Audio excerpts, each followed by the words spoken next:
ওম শান্তি। আজকের এই মুরলী মন্থনে আপনাদের সবাইকে অনেক অনেক স্বাগত জানাই। চলুন একদম শুরুতে একটা গভীর প্রশ্ন নিয়ে ভাবা যাক। এমন একটা প্রশ্ন যা হয়তো আমাদের সবার মনেই কখনো না কখনো উকি দিয়ে গেছে। আজকের যে মুরলী, তার জ্ঞান কিন্তু আমাদের ঠিক এই প্রশ্নটার গভীরে নিয়ে যাবে, একটা নতুন পথের দিশা দেখাবে। আর এই পুরো যাত্রার এর যে মূল ভিত্তি সেটা হলো বাবার এই ভালোবাসায় ভরা নির্দেশটা। কি বলছেন বাবা? যে ঠিক যেমন তার পাঠ হলো সবার মঙ্গল করা, আমাদেরও ঠিক সেই রকম কল্যাণকারী হতে হবে, নিজের জন্যেও আবার সবার জন্যেও। কিন্তু ওই যে স্বর্গীয় গন্তব্যের কথা আমরা বলছি, সেখানে পৌঁছনোর আগে আমাদের তো জানতে হবে যে আমরা এখন আছি কোথায়, তাই না? মুরলী কিন্তু আমাদের বর্তমান পরিস্থিতিটাকে একটা খুব স্পষ্ট ছবি দিয়ে তুলে ধরে। বলছে এই পৃথিবীটা এখন গভীর দুঃখে ডুবে আছে। ভাবুন একবার, মুরলীতে আজকের এই সময়টাকে কতটা কঠোরভাবে বর্ণনা করা হয়েছে। বলা হচ্ছে এই দুনিয়াটা এখন সংঘাতে এতটাই ভরা যে এটা যেন একটা কবরখানা, এমন একটা জায়গা যেখানে আত্মারা সব ঘুমিয়ে আছে, আর তাদের এখন জাগানোর দরকার। তবে এই যে এত অন্ধকারের কথা বলা হলো, এর মধ্যেই কিন্তু একটা আশার আলো আছে। আর সেই আলোটা কি?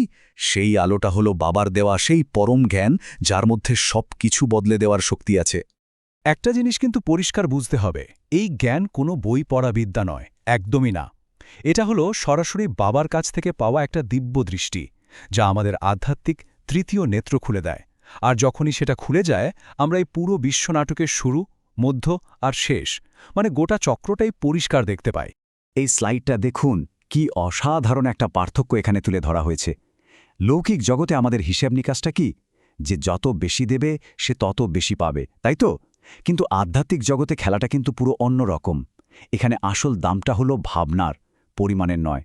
মুরলীতে তো এমনও বলা আছে যে কেউ যদি একদম শুদ্ধ প্রেম আর মন থেকে সামান্য কিছুও দেয়, সে ২১ জন্মের রাজত্ব পেয়ে যেতে পারে। ভাবা যায়? কি অসাধারণ একটা ব্যাপার।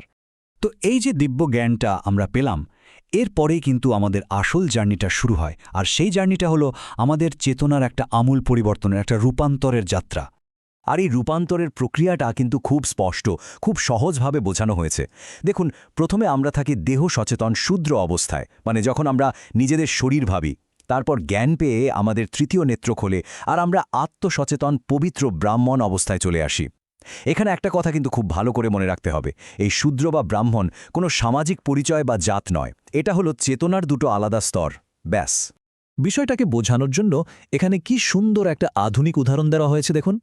আমাদের বলা হচ্ছে নিজের ব্যাগ অ্যান্ড ব্যাগেজ ট্রান্সফার করতে। কি?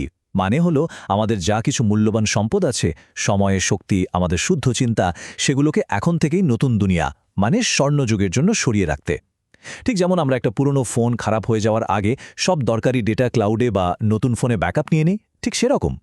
আচ্ছা, যখন নিজের ভেতরটা এভাবে গুছিয়ে নেওয়া হলো, নিজের সবকিছু নতুন জগতের জন্য সরিয়ে রাখা হলো, তখন আমাদের কাজটা আর শুধু নিজের মধ্যে আটকে থাকে না, আমাদের উদ্দেশ্যটা তখন ছড়িয়ে পড়ে বাইরের দিকে। আর কল্যাণকারী হওয়া কিন্তু এই নয় যে আমাকে খুব বড় কিছু করতে হবে, একদমই তা নয়। আসল ব্যাপারটা হলো নিজের ভেতরের শান্তিকে এমনভাবে ধারণ করা যেন আমার পুরো অস্তিত্বটাই একটা শান্তিময় সুগন্ধে ভরে যায়। ভাবুন তো, একটা গোলাপ ফুলের কথা। ও কি কিছু করে? ও শুধু ফুটে থাকে, আর ওর সুগন্ধ নিজে থেকেই চারিদিকে ছড়িয়ে পড়ে।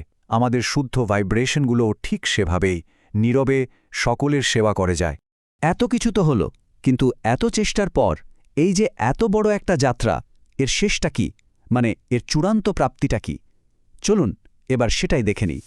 আর সেই প্রাপ্তিটা হলো এক অবিনাশী উত্তরাধিকার, এমন একটা সম্পদ যা কখনো শেষ হবে না। এই যে চেতনার রূপান্তর, এর ফল হলো আগামী ২১ জন্মের জন্য একটা হীরের মতো জীবন, সম্পূর্ণ শান্তি, সুখ আর স্বরাজ্যের অধিকার। চলুন আজকের এই মন্থনটা আমরা এই গভীর উপলব্ধিটা দিয়ে শেষ করি। প্রকৃত যোগীকে, শক্তিশালী আত্মাকে, যিনি অন্তর্মুখী হয়ে নিজের আসল স্বরূপে স্থিত হন, নিজের লাইট আর মাইটের রূপে। যখন আমরা নিজেদের ভেতরের এই আলো আর শক্তির সঙ্গে কানেক্ট করতে পারি, তখনই কিন্তু আসল শক্তিটা অনুভব করা যায়। ওম শান্তি।